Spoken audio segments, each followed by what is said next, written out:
Navy and M-Fish combine to crack down on illegal power fishing. Just 1 minute off our sleep. Might get a better view as we come around to the right crease. A mysterious sinking.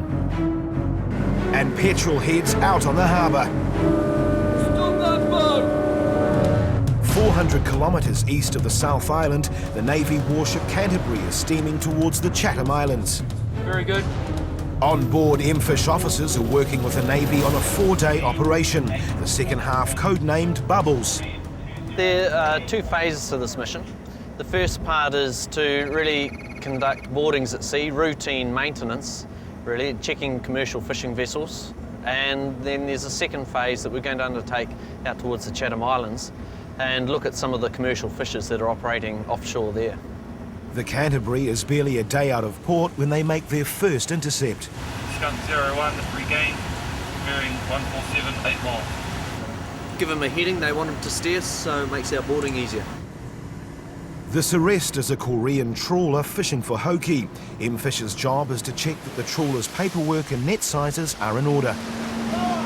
Craig will lead the boarding party, but the rough seas could make it too dangerous to board the vessel safely. However, they decide to give it a go. But as they close in on this arrest, it's looking like a decision they could regret. The sea swells are reaching 2 to 3 metres. And boarding the rolling trawler may be impossible.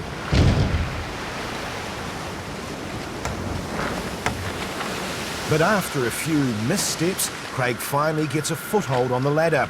Once on board, Craig gets straight to the task of checking the trawler's catch. You have some cartons, or you have some cartons ready to go in blast freezer? Yeah. Is it in the freezer or some waiting? Waiting. Can we have a look? Have a look. Yeah. All the fish on board must be checked. That includes fish already packaged and in the freezer. Are these empty? Yeah. Just that one? Yeah. What about that one over there? Nothing. Nothing, all empty? Yes, empty. And just the one. This is to ensure the amount caught tallies with the recorded catch. Why are these here? And the size difference. Okay, can we weigh some? We weigh these? With everything looking a bit rough, Craig must assess the accuracy of their onboard quota management systems. That includes the weighing of fish. Okay, so that's me. We just got some trays of fish, ling, a bit of hoki, some ribaldo. We're just going to weigh them and see how they compare with what he says they should be. How's the ship looking, sir? It's a time-consuming job, and deep in the bowels of the rolling boat requires a strong stomach. Well, apart from being a bit shitty and a bit old and a bit grubby, everything's finished, and really it's just a matter of running through these processes and just getting some form of records for future guys having to do a check at the port and decide to weigh fish species. Up on deck, Craig's next job is to inspect the nets to ensure the right size mesh has been used. They've got a chafer here, which means they've got a double mesh. They aren't allowed to have a double mesh. The captain makes an appearance, but with little English, he's not much help. You cannot use the green mesh, okay? But you can use the blue one. The blue one is okay. Green one, no. Finally, this arrest gets the all clear. Over the next 2 days, M-Fish and the Canterbury make another 7 intercepts before reaching the Chathams.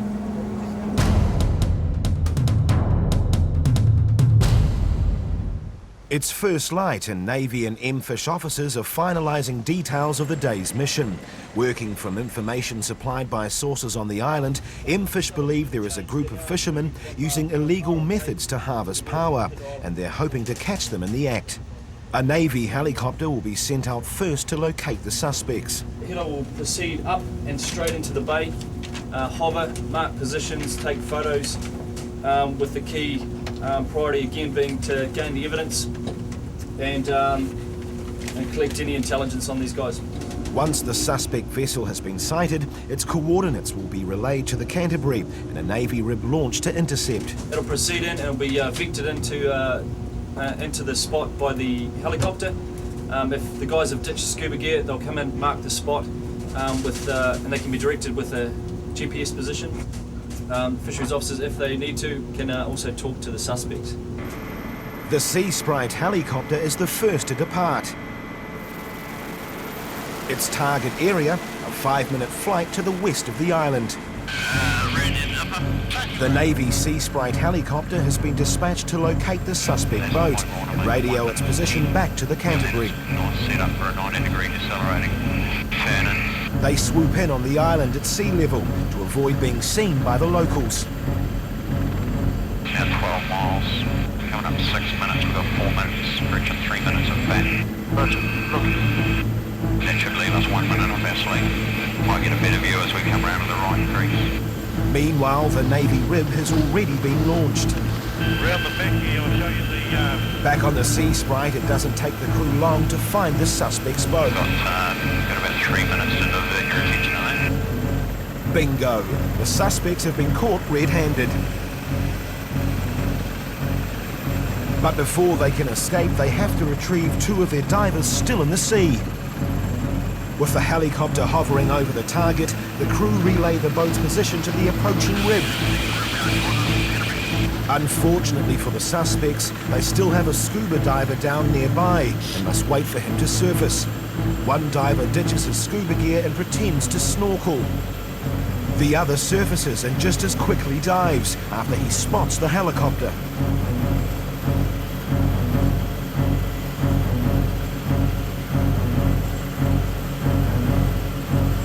One diver has passed scuba gear and swims away in an attempt to hide it. On board the helicopter, the Navy observers note where the gear is being dumped.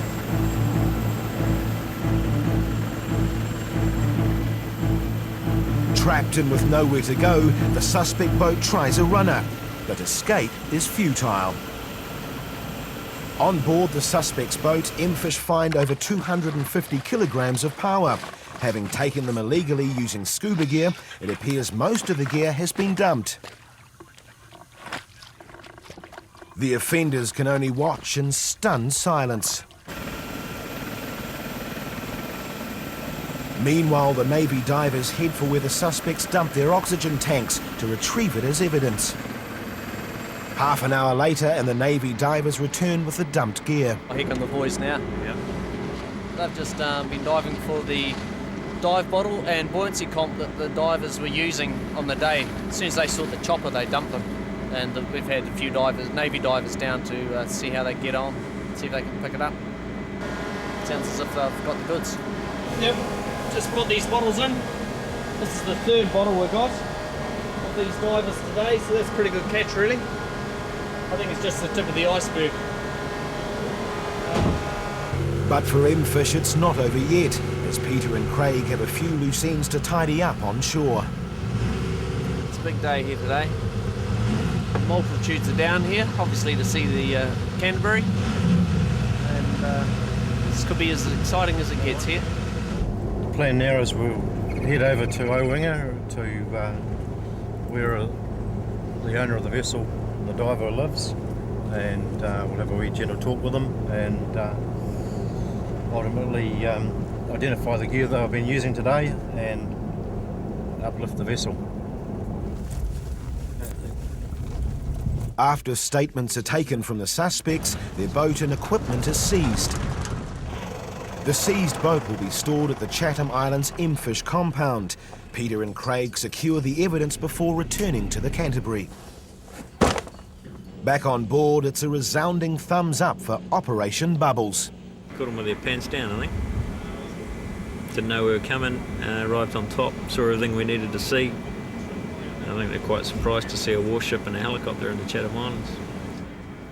Oh, the crewman was really surprised because he saw the chopper come in, and all he did was grab his digital camera and start shooting off shots at that. And the diver, when he came up, he just had this supercilious grin on his face, knowing he'd been caught, and was just a stunned mullet, really. There, he just couldn't believe it. 2 men were found guilty under the Fisheries Act and fined $6,000. Their fishing boat and equipment were also forfeited to the Crown.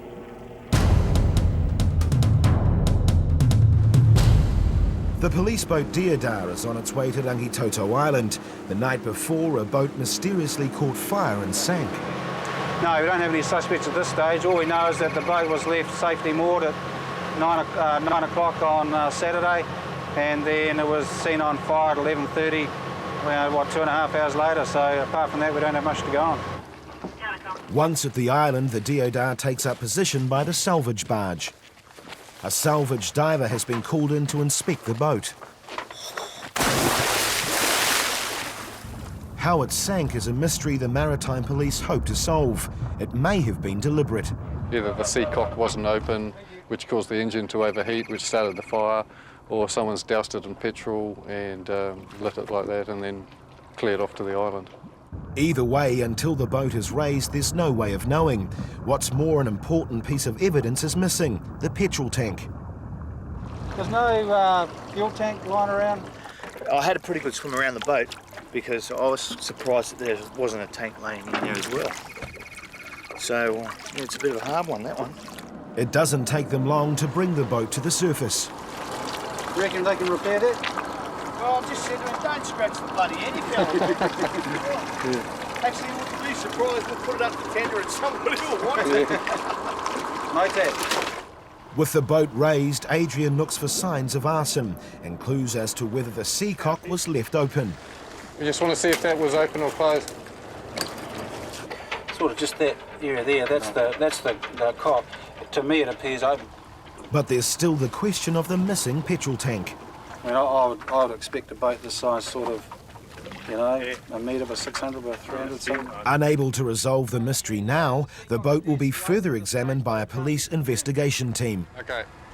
There just seems to be a lot of parts missing, a lot of metal parts missing, like anchor warp, anchor, bollards. Yeah, we're just not sure where most of the bits are. Where the people that had actually took the boat undid a few things and took them with them, or what's going on. The wreck was later examined by the police and fire service, but the cause of the fire remains unknown. It's a balmy afternoon out on the harbour as Aucklanders take to the water, but one individual's antics has caught Simo's eye. We've got a skier up ahead there that's just come out from the beach, skiing in amongst the moored boats crossing through the main channel area here. Absolutely chaos if he comes off, especially in front of the ferry, so we're going to try and have a word to him. Obviously they don't realise that the 5 knot rule's in existence, and it's quite dangerous to be using a ski around all these moored boats around here, so we're just going to try and catch up to him. A quick blast from the horn, or perhaps the fact that this guy can't ski, sends him seaward. G'day, how's it going? Do you know why we've come to stop you? No. Do you know the rules about your 5 knot restrictions within 200 metres of any shoreline, or? Oh, we've sort of just got this boat, we don't really know. So you don't know anything about the rules of the sea or anything? I'm going in for a course soon, we're both going for courses soon. Going for courses? Yeah, to learn all the rules and stuff. Okay, you've broken probably the most cardinal rule at the moment in relation to zigzagging through all the moored boats through here in excess of 5 knots. You're probably doing 15 knots, 15, 20 knots. I suggest that you do a Coast Guard course as soon as you can and learn the rules, because it's dangerous going through there. Like, you can cause danger to not only your skier, but all the people that are swimming around these moorings and that. It's 5 knots, okay? Having been read the Riot Act, these novices slink away.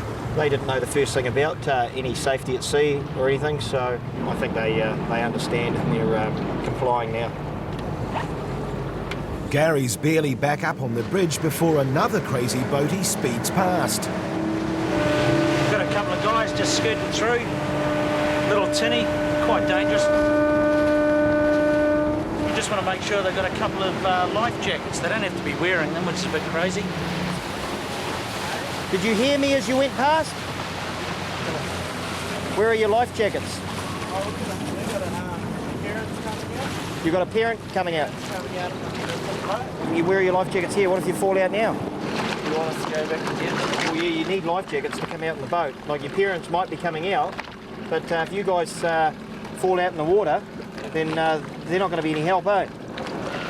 Right, so you need to go back and get the life jackets. Okay? See you later.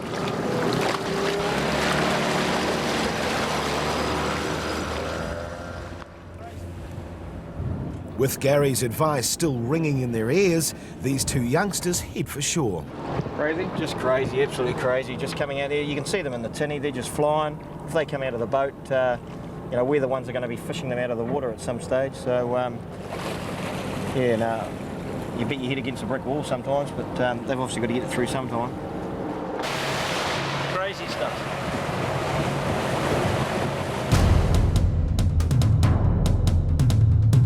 Later that afternoon, Simo is responding to a distress call from Doc about a stranded whale. There it is. Sitting over on the rocks. Oh, okay, bugger. Yeah. Oh, yeah, I see. See him? You just see the grey? Yeah, I can see the yacht there. Not very big. Must be only about 8 feet long or something. Oh, that's terrible. Still not sure if it's a rescue mission or if they're too late to save the whale, Stoney heads ashore. But something in the water grabs his attention. It's a baby whale looking for its mother. Carl and Simon from Dock race to the scene, but it's too late because the whale has beached on rocks. It has caused deep wounds resulting in massive blood loss. It's obviously cut itself up and died of blood loss, shock. Pretty tragic. We have theories about strandings, you know, disorientation, lack of kind of understanding and sensitivity around tidal extremes, say. You know, they've come into the shallow bay and, yeah, suddenly find themselves in really shallow water. And a whale can't turn on the spot. It's got to move forward to turn around and go back out. So any movement forward is going to further strand the animal. Did you guys see this animal strand, or did you noticed it first up? This was just before one. Yeah. It was pretty still in the water. It was just its tail that was moving. So there was certainly water around it, but obviously it was stuck. It was stuck in the water. Okay. Carl and Simon attend a dozen or so whale strandings a year, but sightings of whales like this one are extremely rare, so establishing its exact species has them temporarily stumped. Its ventral surface is definitely a shade in colour difference. No notch in the tail fluke. We're trying to narrow it down. Like as I say, the number of species could be greys, beaked, which is the most common. Sometimes the ID comes down to doing the genetics on it. It's that difficult. Beaked whales are you know, not common close in these sort of sheltered harbour waters. They generally live offshore, continental shelf, deep diving, squid feeding and the like. And they're concerned for the whale's baby, still circling in the bay. If the female's still lactating, i.e. feeding its calf, then that's a real concern, obviously, because the animals will die slowly of starvation without its mother. It might stay in the bay and strand by itself tonight and die, so we'll go for a look in the boat and have a look. Carl and Simon will bury the whale, but with it weighing at least 1.5 tonnes, they need to wait until the next high tide to transport it. And for now at least, the orphan calf has left the bay. The next day at high tide, Carl and Simon can remove the whale. We just tied it up and towed it in with the boat into this wharf, so we can later on get it trailered and send it up to Moksapu Island, where we'll do a land-based burial. And because in Auckland, if we don't deal with this and get it buried, it'll refloat, end up somewhere else in the Gulf, and you know, it's a public health issue. Yeah, basically it's just important we get it buried. He's also not hopeful on the fate of the baby, who appeared too young to be likely to survive without its mother.